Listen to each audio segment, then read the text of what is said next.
Aleister Crowley's Liber 81, The Butterfly Net. Moonchild, Chapter 10, How They Gathered the Silk for the Weaving of the Butterfly Net. Cyril Gray made the midnight invocation to the sun entity Xpra.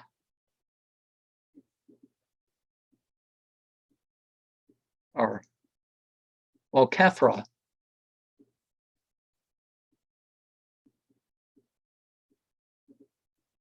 And the winged beetle upon the crest of the long rocher, and he made the morning invocation to the sun entity Ra, the hawk, upon the heights that overlook the hamlet of Barbazon. Thence, like Chanticleer himself, he woke the people of the inn, who, in memory of the days Stevenson had spent with them, honor his ashes by emulating the mortality of Long John Silver. They were prepared for the breakfast order, but Cyril's requirement, a long-distance call to Paris, struck them as unseasonable and calculated to disturb the balance of the Republic. They asked themselves if the Dreyfus case were come again. However, Cyril got his call and Simon his information before 7 o'clock, long before Douglas, who had waited until midnight for the news of his triumph, had recovered from the sleep following its celebration. If, in his fastest automobile, had picked up the lovers at an agreed spot in the forest, the cry to Grand Mater whirled them to Dijon and put them into the train for Marseille, where they took ship and came to Naples and came to Naples by sea without adventure. The enemy, in one way or another, had been thrown utterly off the track. It was early in the morning when they landed. At 3 o'clock, they had visited such local deities as commanded their more urgent piety. The museum, Virgil's tomb, also Michelson, the bookseller and vendor of images of the ineffable. At 4, they started hand in hand along the shore towards their new home. An hour's walk brought them to the foot of a long stairway, damp stonework, narrow between high walls that led vertical and steep to the very crest of Posillipo. One could see the old church amid its cluster of houses. Cyril pointed to a house a couple 100 yards north of the church. It was the most attractive building on the hillside. The house itself was not large, but it was built like a toy imitation of one of those old castles that one sees everywhere on difficult heights. Throughout most of southern and even central Europe, in a word, like a castle in a fairy story, it looked from below, owing to foreshortening, as if it were built over a sheer rampart, like the Patala at Lhasa. But this was only the effect of merging a series of walls which divided the garden by terraces. Is that the butterfly net? Cried Lisa, slapping her hands with delight. That, he dissented, is the net. Once again, Lisa felt a pang of something like distrust. His trick of saying the simplest things as if they bore a second meaning, hidden from her, annoyed her. He had been strangely silent on the voyage, and wholly aloof from her on those plains where she most needed him. That was a necessary condition of the experiment, of course, but nonetheless it tended to disturb her happiness. Such talks as they had were either purely educative, magic in 6 easy lessons, he called it, or magic without tears, or else they were conventional lovers' chats, which she felt sure he despised. He would tell her that her eyes were like the stars, and she would think that he meant, what am I to say to this piece of wood? Even nature seemed to stir his contempt in some way. One night she had noticed him wrapped in a poetic trance. leaning over the bows, watching the foam. For a long while he remained motionless, his breast rising quickly and falling, his lips trembling with passion. And then he turned to her and said in cold blood, "Ought that to be used to advertise dentifrice or shaving soap?" She was sure that he had rehearsed the whole scene merely to work her up in order to have the fun of dropping her again. Only the next morning she woke early to find a penciled sonnet on his table, a poem so spiritual, so profound, and of such jewel craft that she knew why the few people whom he had allowed to read his work thought him the match of Milton. So apt were the similes that there could be no doubt that he had thought it out, line by line, in that trance which he had marred for her by his brutal anticlimax. She had asked him about it. Some people, he had said quite seriously, have one brain, some have two, I have two. A minute later, oh, I forgot, some have none. She refused to be snubbed. What do you mean by your having two brains? Well, is it the whole mesocortical, mesolimbic thing? I really have. It seems as if, in order to grasp anything, I were obliged to take its extremes. I see both the sublime and the ridiculous at once, and I can't imagine one existing apart from the other, any more than you can have a stick with only one end. So I use one point of view to overbalance the other, like a child starting to swing itself. I am never happy until I have identified an idea with its opposite. I take the idea of murder, just a plain horrid idea, but I don't stop there. I multiply that murder and intensify it a millionfold, and then a millionfold again. Suddenly one comes out into the sublime idea of the opening of the eye of Shiva, when the universe is annihilated in an instant. Then I swing back and make the whole thing comic by having the hero chloroform Shiva in the nick of time so that he can marry the beautiful American heiress. Until I have been all round the clock like that, I don't feel that I have the idea at all. If you had only let me go on about the shaving soap, I should have made it into something lovely again, and all the time I should have perceived the absolute identity of even the two contradictory phases. But it was beyond her still. In each case, as it came up, that is the net. A riddle? It might mean 1,000 things, and to a woman of her positive and prosaic temperament, which she had, for all her hysteria and romanticism, doubt was torture. Love itself always torments women of this type. They want their lovers under lock and key. They would like love itself to be a more substantial commodity, a thing that one could buy by the pound and store in a safe or an ice chest. Well, perhaps 1,000 is an exaggeration, but there are different levels to anything that touches on the spirit, right? And the prosaic approach can be quite true, and same thing with the other realities of things.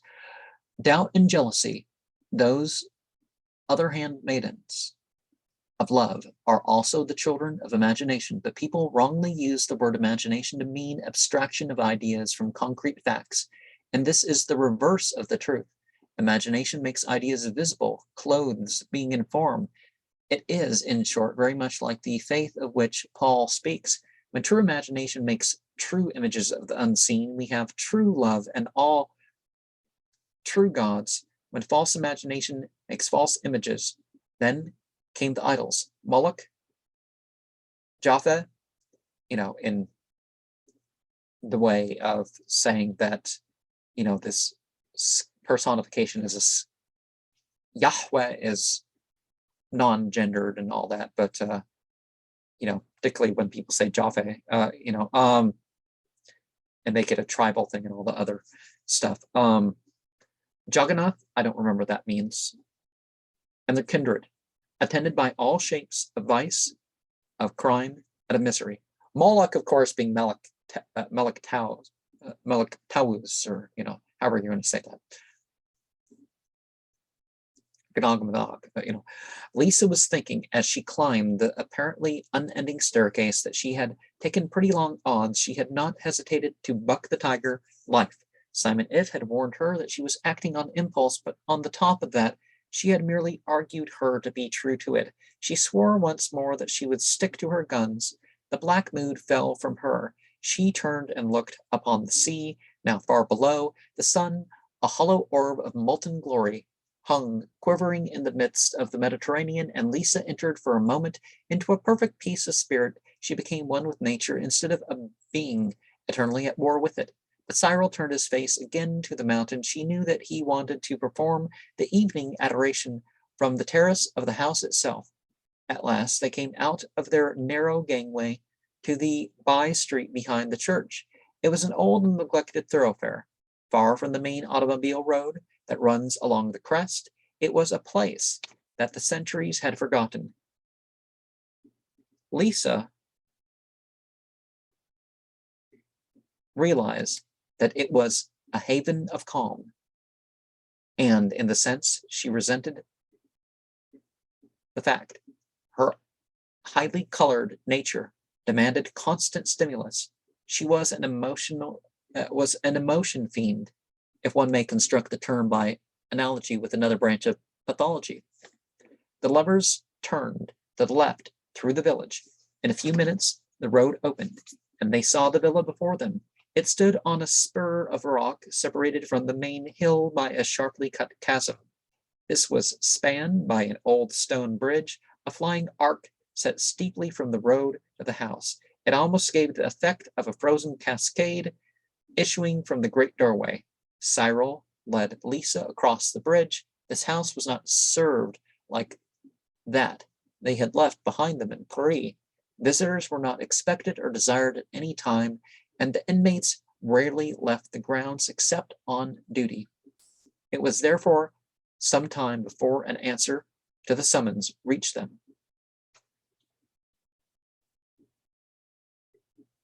Cyril's hand dragging down an iron rope and set swinging a great bell, deep and solemn, like the tocsin in the turret which overlooked the chasm.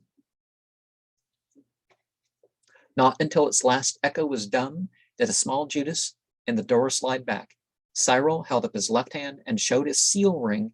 Immediately the door swung open. A man of 50-odd years of age, dressed in black, with a great sword, like his brother guard at the profess house in Paris, stood bowing before them. Do what thou wilt shall be the whole of the law. I enter the house. With these words, Cyril Gray assumed possession. Lead me to Sister Clara. The man turned and went before them down a long corridor which opened upon a stone terrace, flagged with porphyry. A circular fountain in the middle had, for its center, a copy of the Venus Catapig in black marble. The parapet was decorated with statues of satyrs, fauns, and nymphs. The woman who came to meet them was assuredly kin to that ancient company. She was about 40 years of age, robust and hardy, burnt dark with years of outdoor life, her face slightly pitted with smallpox, her eyes black, stern, and true. Her whole aspect and demeanor expressed devoting capacity and determination. It was she who ruled the house in the absence of Simon F. A brief colloquy between this woman and Cyril Gray followed their first greetings, whose austere formality inexplicably conveyed the most cordial kindness. He explained that he wished her to continue in full control of the house, only modifying its rules so far as might be necessary for the success of a certain experiment in magic, which he had come to carry out. Sister Clara acquiesced with the slightest of nods. Then she raised her voice and summoned the others to the evening adoration of the sun. Cyril performed this as leader. The duty done, he was free to meet his new brothers and sisters. Sister Clara was assisted by two young women, both of the slender, willowy type, rather babyish even, one might say, with their light brown fluffiness and their full red soft lips. They remained standing apart from the men, who numbered 5.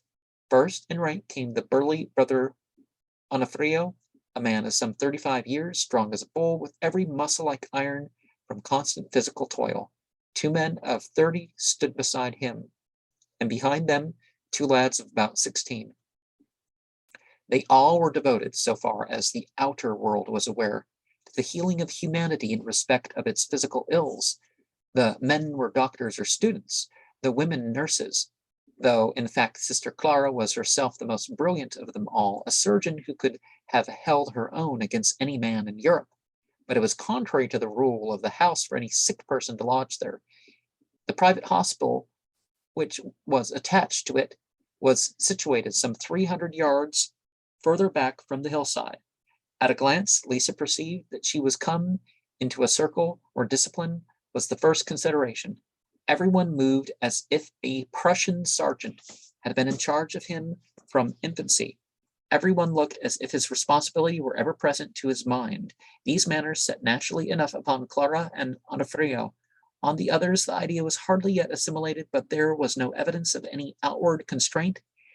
Even the youngest of the boys was proud to take himself so seriously as he did. A touch of frost was in the air. Cyril led Lisa within. A special set of rooms had been prepared for the reception, but Lisa was displeased to find that they had been arranged entirely with reference to feminine taste and requirements. A single scheme of color embraced the whole suit, white, blue, and silver. The tapestries, the carpets, the very ceilings were wholly in these, and no other lights. The pictures and statues were of Artemis, no other goddess. The very objects in the apartment were crescent-shaped, and the only metal in evidence was silver. Where the crescent could not serve the purpose, the surfaces had been engraved with stars of 9 points. Only 3 books lay on the table. They were the Endymion of Keats, the Atalanta in Calydon of Swinburne, and one other. But in a small bookshelf were several other volumes, and Lisa found later that each one described, suggested, or had been more or less directly inspired by the moon. In a silver censer, too, burnt an incense whose predominating ingredient was camphor. Everything present was designed or chosen that it might turn the girl's mind to the Earth's satellite. Subsequently, she discovered that this plan extended even to her diet. She was to live exclusively on those foods which wise men of old classified as lunar in nature, on account either of their inherent qualities or because they are traditionally sacred to Diana. After the beginning of the experiment, no male was to enter that apartment. She was a little frightened on grasping the fact that Cyril must have foreseen her perfect compliance from the beginning. He noticed it with a slow smile and began to explain to her why he had chosen the moon as the type of butterfly they were going to snare. The moon is the most powerful influence in your horoscope, he said. She stands in her own sign, Cancer, in the midheaven.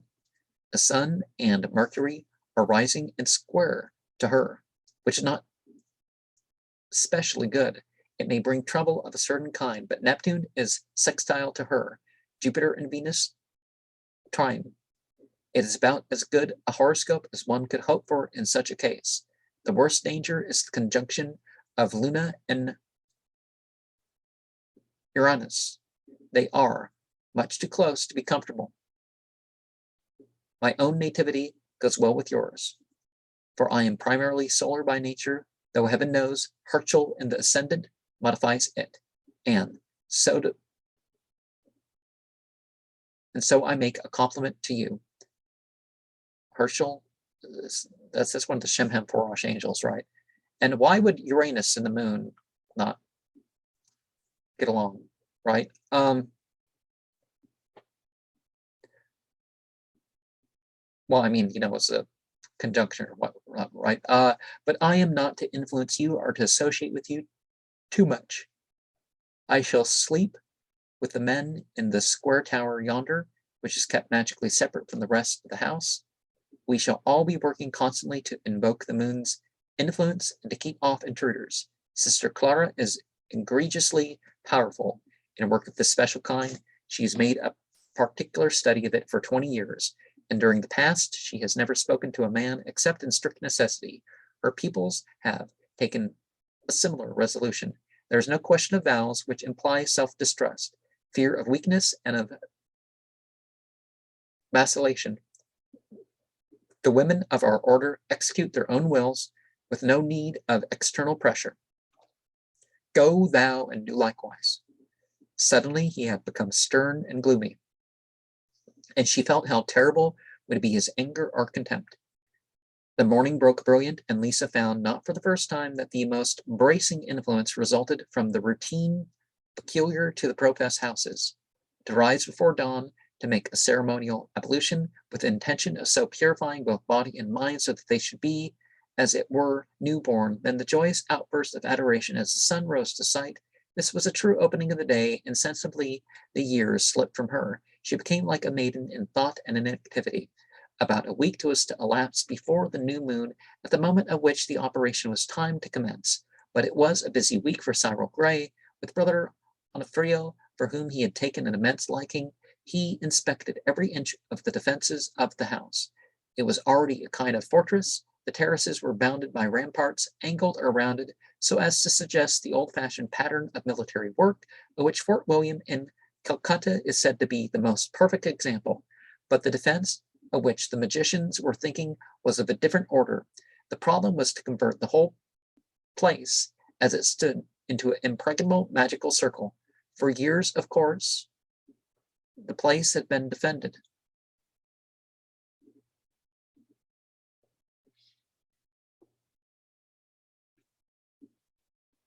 But not as against its present dangers.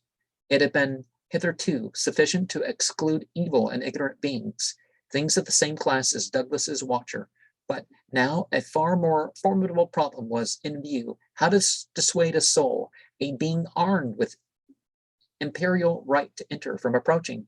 Demons and elementals and intelligences were only fractions of true entities, according to the theory. They were illusions, things merely three-dimensional, with no core of substance in themselves. In yet another figure, they were adjectives and not nouns. But a human soul is a complete reality. Every man and woman is a star.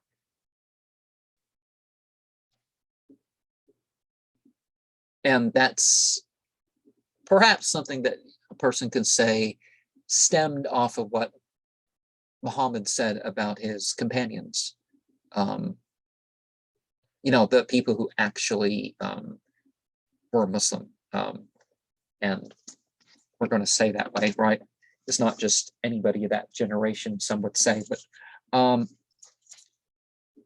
to repel one such from its demand to issue into the world of matter was a serious difficulty, and also possibly involved no mean responsibility. And by that is meant that 144,000 plus people all passed on some of the teaching. The Muhammad and my companions are each like a star in the heavens or something. And also possibly involved in no mean responsibility. However, Cyril's main hope was that any passing souls would be reasonable and not try to force themselves into uncongenial company or plant themselves in unsuitable soil. He had always held that incarnation was balked when the soul discovered that the heredity and environment of the embryo it had chosen were too hostile to allow the desired manifestation, and the soul would then withdraw, with the physical result of miscarriage, stillbirth, or where the embryo deserted by the human soul becomes open to the obsession of some other thing, such as a vampire, or what the Bible calls a dumb spirit. Actually, the production of monsters are idiots. The Bible does mention vampires, so vampires and unicorns.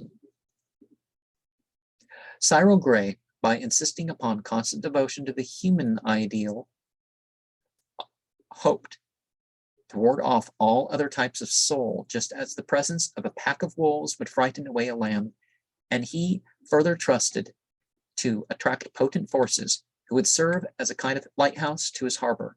He imagined his desired moon soul afloat in space, vehemently spurred towards the choir of sympathetic intelligences, whom it could hardly fail to perceive, by reason of the intensity of the concentration of the magical forces of the operators upon the human idea. 2 days before the beginning of the operation, a telegram from Paris reached him. It stated that, as he suspected, Bullock and Douglas were the forces behind the attack. Further, that Gray's presence in Naples was known, and that 3 members of the Black Lodge had left Paris for Italy.